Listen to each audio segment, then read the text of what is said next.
বন্ধু 20 বছর ধরে লেখাপড়া করতেছি আর ভালো লাগতেছে না শোনা।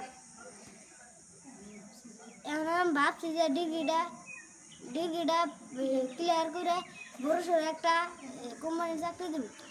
ও ভাই তোরা তো মন খারাপ করে কি করছ রে ভাই? 9 বছর ধরে একটা সিরির সাথে প্রেম করে সিরিটা অন্য স্যার লাগে ভাগে গেছে গা।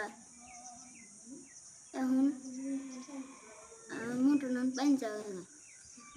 আমি কি করি আমার উপায় একটা দেশেন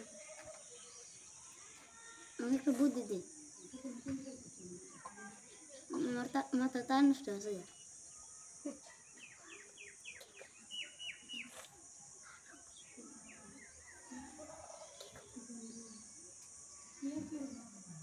বন্ধু কি আর করবো এখন অন্য বাদ দেওয়া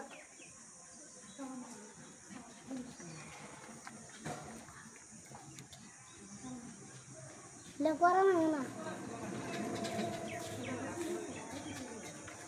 সিরিজ এসে গেছে আর তো আছে